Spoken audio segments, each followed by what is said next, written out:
നമസ്കാരം, ഏവർക്കും study Nifty മലയാളത്തിന്റെ ഡെയിലി മാർക്കറ്റ് ന്യൂസിലേക്ക് സ്വാഗതം. ഇന്ന് ജനുവരി 12 തിങ്കളാഴ്ചയാണ്. വിപണിയുടെ കഥ തുടങ്ങുകയാണെങ്കിൽ കഴിഞ്ഞ ആഴ്ച വലിയ നഷ്ടത്തിൽ തന്നെയാണ് വിപണി ക്ലോസ് ചെയ്തിട്ടുള്ളത്. ഇനി 2026 ആദ്യ 9 ദിവസങ്ങളിൽ 8.07 ലക്ഷം കോടി രൂപയുടെ മാർക്കറ്റ് ക്യാപിറ്റലൈസേഷനാണ് ഇല്ലാതായിരിക്കുന്നത്. ഒരു കലണ്ടർ വർഷത്തിലെ എക്കാലത്തെയും ഒരു മോശം തുടക്കം കൂടിയാണിത്. ഇതും ഒരു ചരിത്രം തന്നെയാണ്. ഇന്ത്യൻ വിപണികൾ തുടർച്ചയായിട്ടുള്ള 5ാമത്തെ ദിവസമാണ് ഇടിയുന്നത്. ഇനി മറ്റുള്ള എല്ലാ പ്രധാനപ്പെട്ട കാര്യങ്ങളിലേക്കും വരാം. അതിനു മുന്നേ നമ്മുടെ വീഡിയോ ആരെങ്കിലും ലൈക്ക് ചെയ്യാൻ മറന്നുപോയിട്ടുണ്ടെങ്കിൽ ദയവ് ചെയ്ത് വീഡിയോ ഒന്ന് ലൈക്ക് ചെയ്യുക. ആദ്യത്തെ ഒരു വാർത്ത, ഇന്ത്യൻ ഇക്വിറ്റിയിലേക്കുള്ള ഫോറിൻ പോർട്ട്ഫോളിയോ ഇൻവെസ്റ്റേഴ്സിന്റെ ഒഴുക്ക് വീണ്ടും കൊണ്ടുവരുന്നതിനായി സർക്കാർ ലക്ഷ്യമിട്ട നികുതി ഇളവുകൾ പ്രഖ്യാപിച്ചേക്കാം. മാനദണ്ഡങ്ങൾ ലഘൂകരിക്കുകയും ചെയ്തേക്കാം. ലിസ്റ്റഡ് ഇക്വിറ്റികളിൽ നിക്ഷേപിക്കുന്ന ദീർഘകാല പെൻഷൻ ആൻഡ് എൻഡോമെന്റ് ഫണ്ടുകളിൽ LTCG നികുതി ഇളവിന് സാധ്യതയുണ്ട് എന്നാണ് ഈ വാർത്ത സൂചിപ്പിക്കുന്നത്. ഉയർന്ന മൂല്യനിർണ്ണയം, രൂപയുടെ മൂല്യത്തകർച്ച, 12.5% LTCG നികുതി എന്നിവ കാരണം 2025 FPIകൾ $19 ബില്യൺ പിൻവലിച്ചത് ഇന്ത്യൻ വിപണിയിൽ നിന്ന്. ഏതായാലും ഈ നികുതിയൊക്കെ കുറയ്ക്കുകയാണെങ്കിൽ അത് ഇന്ത്യയെ സംബന്ധിച്ച് വളരെ പോസിറ്റീവ് ആവാൻ സാധ്യതയുണ്ട്. അടുത്തതായി ഇന്ത്യയും US തമ്മിലുള്ള വ്യാപാര കരാറുമായി സംബന്ധിച്ചിട്ടുള്ള ഒരു വാർത്തയിലേക്കാണ്. ഇന്ത്യയും US വ്യാപാര കരാർ പ്രശ്നങ്ങൾ USന്റെ അവകാശവാദം. പ്രധാനമന്ത്രി മോദി പ്രസിഡന്റ് ട്രംപിനെ വിളിക്കാത്തതിനാലാണ് വ്യാപാര കരാർ സ്തംഭിച്ചതെന്ന് US വാണിജ്യ സെക്രട്ടറി ഹോവേർഡ് ലുട്നിക് പറഞ്ഞു.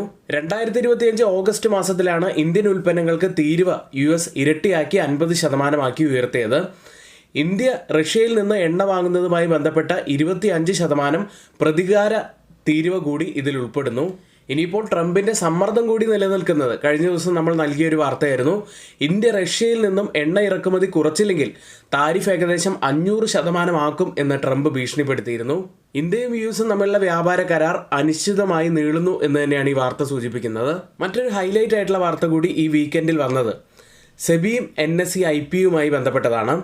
ജനുവരി അവസാനത്തോടെ NSE IPOയ്ക്ക് സെബിയുടെ നോൺ ഒബ്ജക്ഷൻ സർട്ടിഫിക്കറ്റ് നൽകിയേക്കും. ഇതോടെ NSE IPOയുടെ ഒരു പ്രധാനപ്പെട്ട തടസ്സം നീങ്ങുകയാണ്. അതിനുശേഷം NSE DRHP ഫയലിംഗും മറ്റ് പ്രക്രിയകളുമായി മുന്നോട്ട് പോകും. സെബി ചെയർമാൻ തുഹിൻ കാന്ത പാണ്ഡെ ചെന്നൈയിൽ സമയപരിധി സ്ഥിരീകരിച്ചു. നീണ്ട കാലതാമസത്തിന് ശേഷം NSE IPO യാഥാർത്ഥ്യത്തിലേക്ക് ഇപ്പോൾ അടുത്തുകൊണ്ടിരിക്കുകയാണ്. ഇന്നത്തെ ഏറ്റവും പ്രധാനപ്പെട്ട കുറച്ച് വാർത്തകളാണ് നമ്മളിവിടെ ഷെയർ ചെയ്തു പോയത്. ഇനി നമുക്ക് മ്യൂച്വൽ ഫണ്ടുമായി ബന്ധപ്പെട്ട ഒരു ബൈറ്റ് കാണാം. മ്യൂച്വൽ ഫണ്ടുകളിൽ ഇൻവെസ്റ്റ് ചെയ്യാൻ താല്പര്യമുണ്ടോ? ചിട്ടികളിലോ ബാങ്ക് നിക്ഷേപങ്ങളിലോ പണം ഇടുന്നതിനേക്കാൾ മികച്ച ഒരു ഇൻവെസ്റ്റ്മെന്റ് ഓപ്ഷനാണ് മ്യൂച്വൽ ഫണ്ടുകൾ നിങ്ങൾക്ക് നൽകുന്നത്. ദീർഘകാല സമ്പത്ത് സൃഷ്ടിക്കാൻ മ്യൂച്വൽ ഫണ്ടുകൾ മികച്ച ഒരു മാർഗമാണ്. അത് SIP വഴിയും മ്യൂച്വൽ ഫണ്ടിൽ ഇൻവെസ്റ്റ്മെന്റായും ഒക്കെ ചെയ്യാവുന്നതാണ്. മ്യൂച്വൽ ഫണ്ട് നിക്ഷേപം ആരംഭിക്കാൻ NISM സർട്ടിഫൈഡ് ARN ലൈസൻസ് ഉള്ളതുമായ ഒരു മ്യൂച്വൽ ഫണ്ട് ഡിസ്ട്രിബ്യൂട്ടറുടെ സഹായം ഇനി നിങ്ങൾക്ക് ലഭ്യമാണ്. കൂടുതൽ വിവരങ്ങൾക്കും നിക്ഷേപം ആരംഭിക്കാനും സ്ക്രീനിൽ കൊടുത്തിരിക്കുന്ന വാട്സപ്പ് നമ്പറിൽ ഒന്ന് ബന്ധപ്പെടുക. അടുത്തതായി ഗ്ലോബൽ മാർക്കറ്റുകളിൽ ആദ്യം US മാർക്കറ്റിലേക്ക്. US വിപണികൾ ഇപ്പോൾ ശക്തമായിട്ടുള്ള നിലയിലാണ് ട്രേഡ് ചെയ്യുന്നത്. S&P 500ഉം ഡൗ ജോൺസും തുടങ്ങിയ പ്രധാനപ്പെട്ട US സൂചികകൾ വെള്ളിയാഴ്ച എക്കാലത്തെയും ഉയർന്ന നിലയിലെത്തി. 3 പ്രധാനപ്പെട്ട വിപണികളും നല്ല നേട്ടത്തോടെയാണ് ഈ ആഴ്ച അവസാനിപ്പിച്ചത്. S&P 500 1%, ഡൗ John's 2% ഉയരുകയുണ്ടായി. ഇനി വാൾസ്ട്രീറ്റിനെ സംബന്ധിച്ച് റിസൾട്ട് സീസൺ ആരംഭിക്കാൻ പോവുകയാണ്. JP Morgan Chase, bank of America, Morgan Stanley, Goldman Sachs തുടങ്ങിയ കമ്പനികളുടെ റിസൾട്ടുകൾ ഇനി വരാനിരിക്കുന്നുണ്ട്.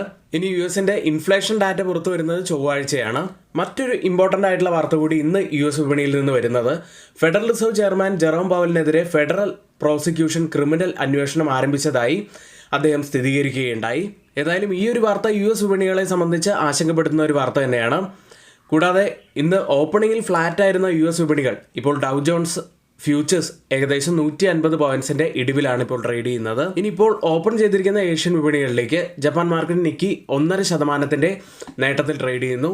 കോസ്പി മാർക്കറ്റ് 1% നേട്ടത്തിലും തായ്വാൻ മാർക്കറ്റ് 1% തന്നെ നേട്ടത്തിലും ട്രേഡ് ചെയ്യുമ്പോൾ ഗിഫ്റ്റ് നിഫ്റ്റി ഇപ്പോൾ ട്രേഡ് ചെയ്യുന്നത് 25,808 എന്ന നിലയിലാണ്. ഏഷ്യൻ വിപണികളിലൊക്കെ നല്ല പോസിറ്റിവിറ്റി കാണുമ്പോൾ ഏകദേശം 1% മുകളിൽ പോസിറ്റീവിൽ നിൽക്കുമ്പോൾ ഇപ്പോൾ 7 മണിയാണ്. ഇപ്പോഴത്തെ ഈ ഒരു നില വെച്ച് നിഫ്റ്റിയിൽ വെറും 20 പോയിന്റ്സിൻ്റെയൊക്കെ ഒരു ഗ്യാപ്പ് ഓപ്പണിങ്ങിനും ഉള്ള സാധ്യതകൾ മാത്രമാണ് കാണുന്നത്. അടുത്തതായി ഗോൾഡ് പ്രൈസിലേക്ക്. ഗോൾഡ് പ്രൈസുകൾ വെള്ളിയാഴ്ച 0.5% നേട്ടത്തിലാണ് ക്ലോസ് ചെയ്യുന്നത്. കേരളത്തിലെ ഗോൾഡ് പ്രൈസ് പവന് ഇന്നലെ 1,03,000 എന്ന നിലയിലായിരുന്നു. കൂടാതെ ഇപ്പോൾ സിൽവറും ഗോൾഡും നല്ല നേട്ടത്തിലാണ്. സിൽവർ 5% നേട്ടത്തിലും ഗോൾഡ് 2% നേട്ടത്തിലുമാണ് ട്രേഡ് ചെയ്യുന്നത്. അതായത് വീണ്ടും ഗോൾഡ് പ്രൈസുകൾ ഉയരും എന്ന് തന്നെയാണ് ഇത് സൂചിപ്പിക്കുന്നത്. ഇനി ക്രിപ്റ്റോ കറൻസിയിലേക്ക് വന്നാൽ ബിറ്റ് കോയിൻ ഇപ്പോഴും $91,000 ഓയിൽ പ്രൈസുകൾ ഇപ്പോൾ നല്ല നേട്ടത്തിലാണുള്ളത്.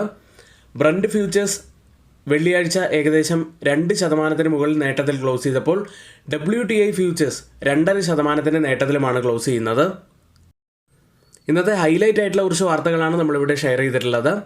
ഇനി മറ്റൊരു കാര്യമുള്ളത്, ആർക്കെങ്കിലും നമ്മുടെ പെയ്ഡ് എഡ്യൂക്കേഷൻ ടെലഗ്രാം ചാനലിൽ 1299 രൂപയ്ക്ക് 3 മാസത്തേക്ക് 55% ഡിസ്കൗണ്ടോട് കൂടി ജോയിൻ ചെയ്യാൻ താല്പര്യമുണ്ടെങ്കിൽ ഇപ്പോൾ തന്നെ തൊട്ട് മുകളിലെ വാട്സ്ആപ്പ് നമ്പറിൽ ഒന്ന് മെസ്സേജ് അയച്ച് നിങ്ങൾക്ക് ജോയിൻ ചെയ്യാവുന്നതാണ്. ഇനി ബിഗിനേഴ്സിനായിട്ട് സ്റ്റോക്ക് മാർക്കറ്റിനെ കുറിച്ച് ബേസിക് ആയിട്ടുള്ള കാര്യങ്ങൾ മുതൽ അറിയാൻ വേണ്ടി നിങ്ങൾക്കായിട്ടുള്ള ഒരു വീഡിയോ സീരീസ് നമ്മൾ ആരംഭിച്ചിട്ടുണ്ട്. കൂടാതെ വിവിധ തരം സ്ട്രാറ്റജികളെക്കുറിച്ചും നിങ്ങളുടെ ട്രേഡിംഗ് കൂടുതൽ എളുപ്പമാക്കാൻ വേണ്ടി AI പ്രോംപ്റ്റ് അടക്കമുള്ള കാര്യങ്ങൾ നമ്മളിപ്പോൾ പുതുതായി ഇൻട്രൊഡ്യൂസ് ചെയ്തിട്ടുണ്ട്. അപ്പോൾ അത്തരത്തിലുള്ള വീഡിയോകളെല്ലാം കാണുന്നതിനായിട്ട് തൊട്ട് താഴെ ഡിസ്ക്രിപ്ഷൻ ബോക്സിലും അതുപോലെ യൂട്യൂബിലും നമ്മൾ അതിൻ്റെ വീഡിയോസിൻ്റെ ലിങ്ക് നൽകിയിട്ടുണ്ട്. ഇനി പ്രധാനപ്പെട്ട കുറച്ച് സ്റ്റോക്ക് ന്യൂസുകളിലേക്കാണ്. റിസൾട്ട് സീസൺ ആരംഭിച്ചു കഴിഞ്ഞു. ഇന്ന് Tata consultancy services, HCL technologies, Anand Rathi wealth, GTPL Hathway, Gujarat hotels, lotus chocolate company, Maharashtra scooters തുടങ്ങിയ പ്രധാനപ്പെട്ട ധാരാളം കമ്പനികളുടെ റിസൾട്ട് വരുന്ന ദിവസമാണ്. ഇനി മറ്റ് ചില പ്രധാനപ്പെട്ട Q3 അപ്ഡേറ്റുകളിലേക്ക്. ആദ്യം സിഗ്നേച്ചർ ഗ്ലോബൽ എന്ന കമ്പനിയാണ്. പ്രീ സെയിൽസിൽ 27% ഇടിവാണ് ഇപ്പോൾ ഉണ്ടായിരിക്കുന്നത്. 2020 കോടി രൂപയിലാണ് പ്രീ സെയിൽസ് ഇപ്പോൾ പുറത്തു വന്നിരിക്കുന്നത്. കളക്ഷൻസിൽ 14% വർധനവും ഇപ്പോൾ വന്നിരിക്കുന്നു. അടുത്ത ഫോണിക്സ് ബിൽസ് ആണ്. റീറ്റെയിൽ പോർട്ട്ഫോളിയോ കൺസംഷനിൽ 20% വർധനവ് വന്നിരിക്കുന്നു. 4787 കോടി രൂപയിലാണ് റീറ്റെയിൽ പോർട്ട്ഫോളിയോ കൺസംഷൻ ഉള്ളത്. ഫോണിക്സ് മിൽസിൽ റീറ്റെയിൽ കൺസംഷനിൽ നമ്മുടെ ഈ കഴിഞ്ഞു പോയ ഫെസ്റ്റിവൽ സീസണിൽ ഒരു ഡബിൾ ഡിജിറ്റ് ഗ്രോത്തും കാണാൻ കഴിയുന്നുണ്ട്. ഗ്രോസ് റെസിഡൻഷ്യൽ സെയിൽസിൽ 140 കോടി രൂപയിലാണുള്ളത്. കഴിഞ്ഞ വർഷം ഇതേ കാലയളവിൽ അത് 58 കോടി രൂപയായിരുന്നു. അടുത്ത ഏഷ്യാന ഹൗസിംഗ് എന്ന കമ്പനിയാണ്. Q3യിൽ ഏരിയ ബുക്കിങ്ങിൽ 17.9% ഇടിവ് വന്നിരിക്കുന്നു. വാല്യൂ ഓഫ് ഏരിയ സെയിൽസിലും 11.7% ഇടിവ് തന്നെയാണ് വന്നിരിക്കുന്നത്. അടുത്ത് എംപസി ഡെവലപ്മെൻറ്റ് എന്ന കമ്പനി. പ്രീ സെയിൽസിൽ പുറത്തു വന്നിരിക്കുന്ന 1392 കോടി രൂപയായിട്ടാണ്. കഴിഞ്ഞ വർഷം ഇതേ കാലയളവിൽ വെറും 409 കോടി രൂപയായിരുന്നു ഉണ്ടായിരുന്നത്. കളക്ഷൻസിൽ 15.6% വർധനവ് വന്നിരിക്കുന്നു. 415 കോടി രൂപയിലാണ് കളക്ഷൻസ് ഉള്ളത്. നല്ലൊരു ക്വാർട്ടർലി അപ്ഡേറ്റ് തന്നെയായിരുന്നു അത്. അടുത്ത് അവന്യൂ സൂപ്പർ മാർട്ട്സ് എന്ന കമ്പനിയാണ്. പ്രോഫിറ്റിൽ 18.3% വർധനവ് വന്നിരിക്കുന്നു. 855.9 കോടി രൂപയിലാണ് പ്രോഫിറ്റ് ഉള്ളത്. റവന്യൂവിൽ 13.3% വർധനവ് വന്നു. 18,100.88 കോടി രൂപയിലാണ് റവന്യൂ ഉള്ളത്. അടുത്തത് ഇന്ത്യൻ റിന്യൂവബിൾ എനർജി ഡെവലപ്മെൻറ്റ് ഏജൻസിയാണ്. നെറ്റ് പ്രോഫിറ്റിൽ 37.6% വർധനവ് വന്നു. 585.2 കോടി രൂപയിലാണ് പ്രോഫിറ്റ് ഉള്ളത്. നെറ്റ് ഇൻട്രസ്റ്റ് ഇൻകത്തിൽ 34.7% വർധനവും കമ്പനി രേഖപ്പെടുത്തി. അടുത്ത FIDA ആക്ടിവിറ്റിയിലേക്കാണ്. FIS വലിയ സെല്ലിങ്ങിൽ തന്നെയാണ് കുറേ ദിവസങ്ങളായിട്ട്. FIS വെള്ളിയാഴ്ച സെല്ല് ചെയ്ത് 3769 കോടി രൂപയ്ക്കായിരുന്നു. DIS ബൈ ചെയ്തത് 5596 കോടി രൂപയ്ക്കും. ഇന്ന് നിഫ്റ്റിയിലും ബാങ്ക് നിഫ്റ്റിയിലും ശ്രദ്ധിക്കേണ്ട പ്രധാനപ്പെട്ട കുറച്ച് കാര്യങ്ങളിലേക്കാണ്. 25,683-ൽ 194 പോയിൻറ്റ്സ് ഇടിഞ്ഞാണ് നിഫ്റ്റി ക്ലോസ് ചെയ്തിട്ടുള്ളത്. വെള്ളിയാഴ്ചയും നല്ലൊരു ഫോൾ തന്നെയാണ് നമുക്ക് നിഫ്റ്റിയിൽ ലഭിച്ചത്. പക്ഷേ കൃത്യമായി തന്നെ നമ്മൾ വരച്ച ആ ഒരു സോണിനുള്ളിലായിട്ടാണ് നിഫ്റ്റി ഉള്ളത്. അത് പ്രധാനപ്പെട്ട ഒരു സപ്പോർട്ട് ഏരിയ തന്നെയാണ്. പക്ഷേ ശ്രദ്ധിക്കേണ്ട ഒരു കാര്യം, ഈ ഫോളിംഗ് വെഡ്ജ് പാറ്റേണിൽ നിന്നും ഒരു ബ്രേക്ക് ഡൗൺ ആണ് ഇപ്പോഴുണ്ടായിരിക്കുന്നത്. ഈ ഒരു സോണും ബ്രേക്ക് ചെയ്യുകയാണെങ്കിൽ പിന്നീട് നമുക്ക് ഡൗൺ സൈഡിൽ ഫോക്കസ് ചെയ്യാൻ കഴിയുന്നത് 25,150 മുതൽ 25,250 വരെയുള്ള സോൺ തന്നെയാണ്. ഇനി ഈ ഒരു സോണും ബ്രേക്ക് ചെയ്യുകയാണെങ്കിൽ പിന്നീട് വലിയ ഫോൾ തന്നെയാണ് വരാൻ സാധ്യതയുള്ളത്. ഏതായാലും വരുന്ന ദിവസങ്ങളിൽ ഈ ഒരു സോൺ ബ്രേക്ക് ചെയ്യുന്നുണ്ടോ എന്ന് നമുക്ക് നോക്കാം. ഇനി ഒരു പക്ഷേ ഒരു റിവേഴ്സൽ വരികയാണെങ്കിൽ അപ്സൈഡിലെ ഈ ഒരു റെസിസ്റ്റൻസ് ഏരിയ തന്നെയാണ് പ്രധാനപ്പെട്ടതാവാൻ സാധ്യതയുള്ളത്. അത് ബ്രേക്ക് ചെയ്യുകയാണെങ്കിൽ നമുക്ക് ഈ ഒരു റെസിസ്റ്റൻറ്റ് ട്രെൻഡ് ലൈനിൻ്റെ അപ്സൈഡും ഫോക്കസ് ചെയ്യാവുന്നതാണ്. ഇനി ഓപ്പൺ ഇൻട്രസ്റ്റ് ഡാറ്റ പ്രകാരം നിഫ്റ്റിയെ സംബന്ധിച്ച് ഒരു റെസിസ്റ്റൻസ് ആവാൻ സാധ്യതയുള്ളത് 25,800-ഉം സപ്പോർട്ട് ആവാൻ സാധ്യതയുള്ളത് 25,600-ഉമാണ്. ബാങ്ക് നിഫ്റ്റിയിലേക്ക് 59,252-ൽ 435 പോയിൻറ്റ്സ് ഇടിഞ്ഞാണ് ബാങ്ക് നിഫ്റ്റി ക്ലോസ് ചെയ്യുന്നത്. ബാങ്ക് നിഫ്റ്റി വീണ്ടും ഹയർ ലെവലിൽ ഒരു സെല്ലിംഗ് പ്രഷർ കാണിച്ചുകൊണ്ടിരിക്കുകയാണ്. അപ്സൈഡിലെ ഈ ഒരു റെസിസ്റ്റൻറ്റ് ട്രെൻഡ് ലൈൻ ബ്രേക്ക് ചെയ്തിട്ടാണ് വെള്ളിയാഴ്ച ക്ലോസ് ചെയ്തിട്ടുള്ളത്. ഇനി പ്രധാനപ്പെട്ടതാവാൻ സാധ്യതയുള്ളത് ഡൗൺ സൈഡിലെ ഈ ഒരു റെസിസ്റ്റൻറ്റ് ഏരിയ തന്നെയാണ്.